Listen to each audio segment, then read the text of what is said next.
हे what's up guys, welcome back once again. दोस्तों, आज की कहानी जो एक्सप्लेन करने जा रहे हैं वो इस साल की एक बहुत ही खतरनाक स्टोरी होने वाली है।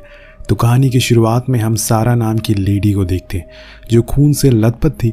उसके चेहरे पर किसी तरह का डर दिखाई नहीं दे रहा था, लेकिन ऐसा क्यों हुआ इसके लिए हम चलते हैं पीछे, जहाँ से ये सब की शुरुआत हुई थी। हम सारा नाम की औरत को देखते हैं जिसके 2 बच्चों के साथ वो रहती है। वो उनसे बहुत प्यार करती है, पर उसके पास अभी इतने पैसे नहीं हैं कि वो उनकी सारी ज़रूरतों को पूरा कर सके। इसीलिए जब उसका बेटा एक चॉकलेट के रैपर को फाड़ देता है तो उसे कुछ चीज़ें घटानी पड़ जाती है, क्योंकि अभी इतने पैसे नहीं हैं कि वो इन चीज़ों को खरीद सके। वहाँ की कैशियर भी इस बात को समझती है और उससे कहती है कि हर कोई इस दौर से गुजर चुका है। घर जाने पर वो अपने बच्चों के साथ एक अच्छा समय बिताती है और उनका बहुत ख्याल भी रखती है। दरअसल कुछ सालों पहले सारा के हस्बैंड निक के साथ एक हादसा हो गया था जिसमें उसकी मौत हो गई थी, लेकिन सारा को हमेशा लगता है कि इसमें किसी का हाथ है, पर वो कौन है उसे आज तक पता नहीं चला। पर हर महीने में वो एक बार पुलिस स्टेशन ज़रूर जाती है निक के बारे में और जानकारी के लिए, लेकिन वहाँ की ऑफिसर उससे कहती है कि अब जो कुछ भी हुआ उसे भूल जाओ, क्योंकि चीज़ें बाहर ना निकले तो बेहतर है, वरना इसमें तुम्हारा ही नुकसान है। सारा को बुरा लगता है कि आखिर वो ऐसा क्यों कह रही है, और वहाँ से वो अपने माँ के घर जाती है जो अपनी बेटी के लिए बहुत ही ज़्यादा परेशान है, क्योंकि उन्हें लगता है कि वो बहुत कमज़ोर है। आखिर इस समाज में वो खुद को कैसे संभालेगी। यहाँ हम बेन के बारे में भी थोड़ा कुछ जान पाते हैं, जो कि सारा का छोटा भाई है। जब उसके हस्बैंड के साथ वो हादसा हुआ तब वो उसके साथ ही मौजूद था, लेकिन उसके बाद से उसने किसी से भी बोलना छोड़ दिया। और उसकी ऐसी हालत देखकर सारा की माँ अपने घर चलने को कहती है, लेकिन सारा किसी का बोझ नहीं बनना चाहती और इसीलिए वो मना कर देती है। अब वापस आते टाइम वो निक की ग्रेव पर जाते हैं। इसी बीच हम टीटो नाम के एक और कैरेक्टर को देखते हैं जो किसी से भाग रहा है। वो एक कार चोरी करता है जिसे ले जाकर एक दूसरी कार में भिड़ा देता है जिसे पहले से कुछ और लोग बैठे थे। जब टक्कर होती है तो कार की डिग्गी खुल जाती है जिसमें कुछ सामान रखा हुआ था, जिसे लेकर वो फरार हो जाता है। न जाने क्या था उसमें, लेकिन हाँ, जो बंदे उस कार में बैठे थे उनकी शक्लों को देखकर ये पता लग सकता है कि ज़रूर कुछ न कुछ बहुत ही बड़ी चीज़ थी। टीटो वहाँ से भागकर छुपने के लिए सारा के घर में घुस जाता है और बाद में जब वो घर आती है तो टीटो को देखकर घबरा जाती है। उसके हाथ में बंदूक थी, इसीलिए वो अपने दोनों बच्चों को ऊपर भेज देती है। तब टीटो उसे समझाता है कि जो कुछ भी हुआ वो तुम भूल जाओ, क्योंकि तुमने कुछ भी नहीं देखा। अभी सारा भी घबराई हुई थी, इसीलिए वो हाँ में जवाब देती है। उसे समझ नहीं आ रहा है कि वो क्या करे। उधर हम कैंग को देखते हैं जो उसी गैंग का बॉस था जिसका सामान टीटो लेकर फरार हुआ था। जब वो दोनों बंदे कैंग के पास जाकर इस बात को बताते हैं तो वो उन पर बहुत गुस्सा करता है और ये भी बोल देता है कि तुम्हें कैसे भी करके वो वापस लाना है, वरना तुम्हारी गर्दन मेरे हाथ में होगी। अब उस रात जब सारा सोने के लिए जा रही थी तो उसी टाइम खिड़की पर टीटो आ जाता है। वो गेट को खोलने को कहता है, लेकिन सारा मना कर देती है। तो वो कहता है कि अगर नहीं खोलना खिड़की तो मैं तोड़कर अंदर आ जाऊंगा। सारा डर जाती है और फिर गेट को खोल देती है, जिसके बाद वो सीधा वॉशरूम में जाती है। वहाँ से वही ब्लू पॉलिथीन निकालती है जिसके अंदर बहुत नशे की गोलियां थी। वो बताता है कि मैंने कुछ सामानों को बेच दिया है जिसे मुझे अच्छे पैसे मिले, इसीलिए तुम भी 40% ले लो। मैं एक फैमिली वाली हो, इसीलिए तुम्हारे ऊपर कोई शक भी नहीं करेगा। मैं जब भी इसे थोड़ा बहुत सेल करूंगा तो तुम्हें तुम्हारा हिस्सा मिल जाएगा। पर सारा जानती है कि यह पैसा सही नहीं है, इसीलिए उसे खतरा हो सकता है और इसीलिए वो लेने से मना कर देती है। तो टीटो उसे धमकाना शुरू कर देता है और कहता है कि तुम मना नहीं कर सकती, मैं तुम्हें पैसे भी तो दे रहा हूँ, अगर मना किया तो मारी जाओगी। सारा बहुत डर जाती है और एक अकेली औरत क्या करेगी। वो अपने बच्चे के बारे में सोचती। अब अगले दिन वो बेन को लेकर एक ग्राउंड में जाती है जहाँ पर निक को एक इंसान ने गोली मार दी थी। उस टाइम बेन उसी के साथ था, तो वो उसे पूछती है कि क्या तुम्हें कुछ याद है, लेकिन वो तो पूरे शौक में था, इसीलिए कुछ नहीं कहता। अब सारा को भी समझ आ जाता है कि वो गलत कर रही है। ऐसे बार बार बेन को परेशान करके वो उसके दिमाग पर और जोर डाल रही है। अब 2 दिन बाद एक रात फिर से टीटो उसके घर आता है और उसे कुछ पैसे देकर ड्रिंक करना शुरू कर देता है। उसे अब ये जगह सेफ लगने लगी थी।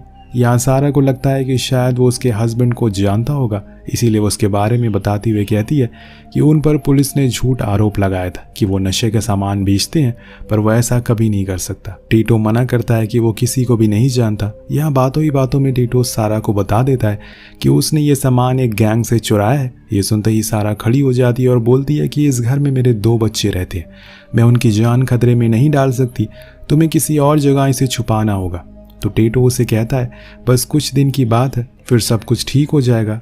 क्या नाम बताया तुमने अपने हस्बैंड का? वो भी तो यही काम करता था। तब सारा गुस्से में कहती है कि जब उसे मारा गया तो उसके साथ बेन था, ऐसे वो अपने बेटे के सामने कुछ भी सेल नहीं कर सकता है। मुझे तो ये सब सामान बेचने वाला बिल्कुल भी पसंद नहीं है। ये सुनकर टीटो को गुस्सा आ जाता और वहां से चला जाता है। सारा ने असल में पुलिस से बहुत गुहार लगाई, लेकिन किसी और जुर्म को छुपाने के लिए पुलिस ने किसी और को मार दिया, जो कि सारा को अच्छे से पता है। इसीलिए वो आज भी उस लड़ाई से लड़ रही है। अब अगले दिन हम उसको ग्रोसरी स्टोर में देखते हैं। आज वो सारे अपनी पसंद के सामानों को ले रही है क्योंकि उसके पास पैसे जो आ गए थे, और इस चीज़ को देखकर वहाँ काम कर रहा बंदा भी हैरान था। उसके बाद वो अपने बच्चों को लेकर मूवी दिखाने ले जाती है। अच्छा खाती है पीती है। अब जब घर आने पर वो वॉशरूम में जाती है तो बेन न जाने कैसे उसी बोर्ड के पास चला जाता है जहाँ पर टीटू ने उन पैकेट्स को छुपाया था। जब इस बारे में सारा को पता चलता है तो वो फौरन बाहर आती है, लेकिन तब तक कुछ पैकेट्स तो बेन ने खा लिया था। वो उसे तुरंत ही उल्टी करवाती है और सही से नहलाती है, जिसके बाद बेन सो जाता है। अब वो सारे पैकेट फट चुके थे, इसीलिए जब रात में टीटो आएगा तो वो उसे क्या जवाब देगी, इसी सोच में वो बैठी रहती है। और फिर देखते ही देखते रात हो जाती है और समय अनुसार टीटो वहाँ आ जाता है। पर वो आज गेट नहीं खोलती, लेकिन वो विंडो को तोड़कर अंदर आ जाता है और आते ही अपने पैकेट्स के बारे में पूछने लगता है। लेकिन सारा कुछ बोलती नहीं, जिससे उसे पता चल जाता है कि असल में कुछ तो गड़बड़ है। वो फौरन उस बोर्ड के पास जाता है तो देखता है कि वहाँ पर सारे पैकेट फटे पड़े हैं। फिर क्या था, वो उसे मानना शुरू कर देता है। सारा उसे अपनी जान की भीख मांगती है और कहती है कि वो जो कुछ कहेगा वो सब करने को तैयार है, लेकिन उसे बच्चों को कुछ मत करना। इसीलिए टीटू उसे बेडरूम में लेकर जाता है, लेकिन वहाँ सारा उसे मना करती है, पर वो फिर भी नहीं रुकता। इसीलिए वो एक चीज़ से उस पर वार करती है, पर वो अभी नहीं रुक रहा था। इसीलिए वो चाकू उसके पेट में घुसा देती है, जिससे कि वो वहीं ऑन द स्पॉट ही मारा जाता है। अब जो वो नहीं चाहती थी वही हो गया। वो बहुत पछताती है कि आखिर उसने ये क्या कर दिया। अब वो फौरन ही अपने बच्चों के पास जाती है और उन्हें रूम में रहने को बोलती है। इतने में उसके गेट पर पुलिस आ जाती है, क्योंकि उनके पड़ोसी ने कंप्लेन करी थी। उसके घर से तोड़ फोड़ की आवाज़ आ रही है। पुलिस उसके किचन में जाती है जहाँ पर चीज़ें टूटी हुई थी, जिससे वो समझ जाती है कि ज़रूर उसे कोई मार रहा था। लेकिन सारा इस बात से इनकार करती है और उन्हें वहाँ से जाने को कहती है। वो ऑफिसर भी हैरान था, लेकिन किसी से ज़बरदस्ती तो नहीं कर सकता, इसीलिए वो चले जाते। कुछ देर इंतज़ार करने के बाद वो टीटो की लाश को एक कपड़े में बांधकर बेड के नीचे डाल देती है और फिर अगले दिन अपने बच्चों को लेकर अपनी माँ के पास जाती है, जहाँ वो उनसे कहती है कि आज उसकी नाइट ड्यूटी है, इसीलिए वो बच्चों को यहीं पर छोड़ कर जा रही है। लेकिन आज तो बेन को डॉक्टर के पास जाना है। और जब इस बारे में उसकी माँ उससे कहती है तो वो कोई जवाब नहीं देती, जो चीज़ उसकी माँ को पसंद नहीं आती। वो उसके सामने ही कह देती है कि तुमने एक इंसान के लिए अपनी पूरी ज़िंदगी बर्बाद कर दी, एक डीलर से शादी करके। अगर तुम चाहती तो तुम एक अच्छे कॉलेज में एडमिशन लेकर अपना करियर बना सकती थी, लेकिन तुमने ऐसा नहीं किया, तुमने गलत रास्ता चुन लिया। अब सारा कुछ जवाब नहीं देती, वो वैसे ही परेशान है और वहाँ से सीधा ग्रोसरी स्टोर में जाती है, जहाँ पर वो कुछ हार्डवेयर के सामान ले लेती है, जैसे कि आरी हो गई, एक्स हो गया। उसको ये सब लेते हुए देखकर वहाँ काम कर रही लेडी बोलती है कि तुम्हें अपने पति को मारने की ज़रूरत नहीं है, बस उसे घर से बाहर निकाल दो। अब ये सुनकर सारा स्माइल करती है और घर वापस आ जाती है। वहीं दूसरी ओर हम कैंग को देखते हैं, जो कि टीटो के दोस्तों के पास पहुंच गया था। अपने लोगों को देखकर वो उनसे बार बार पूछता है कि तुम्हारा दोस्त कहाँ है, लेकिन उन्हें भी नहीं पता था कि आखिर वो कहाँ है, जिंदा भी है या फिर नहीं। जब ये बात कैंग को सुनाई देती है तो वो बिना सोचे समझे उन दोनों को मौत के घाट उतार देता है। सोचिए क्या होगा जिस दिन अगर उसके हाथ सारा और उसका परिवार लग गया, उसकी सारी सच्चाई पता चल गई, तो उससे भयानक मंजर कोई नहीं होगा। फिलहाल तो यहाँ हम सारा को देखते हैं, जो टीटो की लाश को फिर से बाहर निकालती है, क्योंकि आज वो उसे काट कर अलग करने वाली है। लेकिन इसके लिए उसे हिम्मत चाहिए, क्योंकि कोई आम बंदा ये तो नहीं कर सकता। और फिर सारा को अपने बच्चों का ख्याल आता है, जिसके बाद वो एक एक करके सभी पार्ट्स को अलग कर देती है। उसके बाद हमें ये सीन देखने को मिलता है जो कहानी की शुरुआत में देखा था। वो खुद को सही से साफ करती और फिर उन पार्ट्स को जिसको उसने अलग अलग बैग में रखा था उसे बाहर डस्टबिन में फेंक आती है। अगले दिन वो बेन को लेकर डॉक्टर के पास जाती है, क्योंकि उसका बेटा कुछ भी बोलता नहीं है। हालांकि वो पहले ऐसा नहीं था, लेकिन जब से उसने अपने डैड की मौत को करीब से देखा है वो ऐसा हो गया। यही बात डॉक्टर भी उसे बताते हैं और कहते हैं कि उसकी ब्रेन में कुछ इंटेंस मेमोरी अटक गई है, जब तक वो बाहर नहीं निकलेगी तब तक वो ठीक नहीं हो पाएगा। अब सारा को समझ आ जाता है, इसीलिए वो उसे लेकर वहां से बाहर आ जाती है। यहाँ हम एक और चीज़ को नोटिस करते हैं कि सारा की छोटी बेटी एली किसी भी वर्ड को अलग पकड़ लेती है और उसे बार बार रिपीट करना शुरू कर देती है। और आज उसने टीटो नाम को पकड़ा हुआ है, जिस चीज़ के लिए सारा उसे डांटती भी है, लेकिन वो छोटी बच्ची को कहाँ इतनी समझती। वो बार बार उसी टीटो वर्ड को दोहराती रहती है। इसी दौरान हम वहाँ पर कैंग के लोगों को कार में बैठा हुआ देखते हैं। उन्हें कहीं से पता चला है कि आखिरी बार टीटो यहीं देखा गया था, इसीलिए वो वहीं खड़े रहते हैं।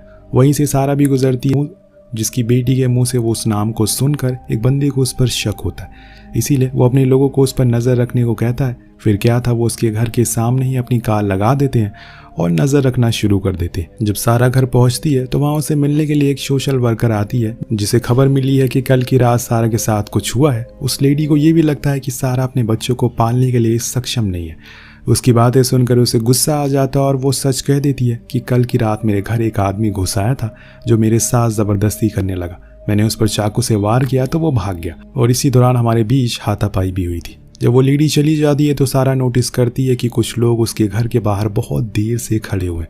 वो समझ जाती है कि ज़रूर उसी गैंग के लोग होंगे जिनका सामान टीटो ने चुराया था। वो फौरन घर जाती है और अपने दोनों बच्चों को लेकर पीछे वाले रास्ते से भागना शुरू कर देती है, लेकिन वो पकड़ी जाती है। जिसके बाद उससे पहला सवाल यही होता है कि वो टीटो के बारे में क्या जानती है। इतने में वहाँ पर कैंग भी आ जाता है, जिसे देखकर बेन थोड़ा सा सहम जाता है। वो घबराना शुरू कर देता है और रोड की तरफ भागने लगता है। ज़रूर कैंग के साथ उसका कोई अतीत है।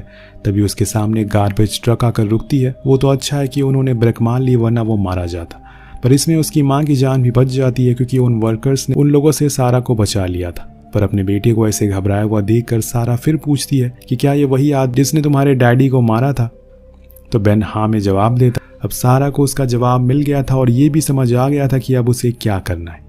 इसीलिए वहाँ से सीधा अपनी मॉम के घर आती है और वहाँ कैंग को यकीन हो जाता है कि ज़रूर सारा का कुछ ना कुछ तो कनेक्शन है टीटो के साथ। उधर सारा फिर से अपनी माँ के पास पहुँचती है और उनसे माफ़ी मांगती है, क्योंकि उसने कल उनसे सही से बात नहीं की।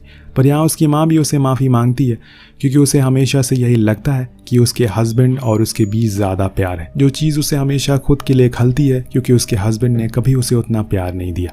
सभी सोने के लिए चले जाते हैं कि इतने में गैंग का मेंबर उनके घर पर आ जाता है, जिसको देखकर वो उससे कहती है कि मुझे यहाँ पर कोई भी तमाशा नहीं चाहिए, मैं टीटो को 1 घंटे में तुम्हारे पास लेकर आ जाऊँगी। फिर क्या था, वो ऊपर जाकर रेडी होती है और पहुंच जाती है एक क्लब में, जहां पर कैंग उसे कैमरा में देखकर अंदर आने की परमिशन देता है। कुछ गार्ड उसे कैंग के पास लेकर आते हैं और गेट को बंद कर दिया जाता है। उसके बाद कैंग पूछता है कि टीटो कहाँ पर है, तो यहाँ वो अपने साथ लाए हुए बैग से टीटो का कटा हुआ सर ही बाहर निकालती है, जिसको देखकर वहाँ सभी लोग हंसने लगते हैं। उन्हें यकीन ही नहीं होता कि वो इतनी खतरनाक भी हो सकती। और सारा को तो एक ही सवाल का जवाब चाहिए था, क्या उसके हस्बैंड को उसने ही मारा है उस दिन ग्राउंड में?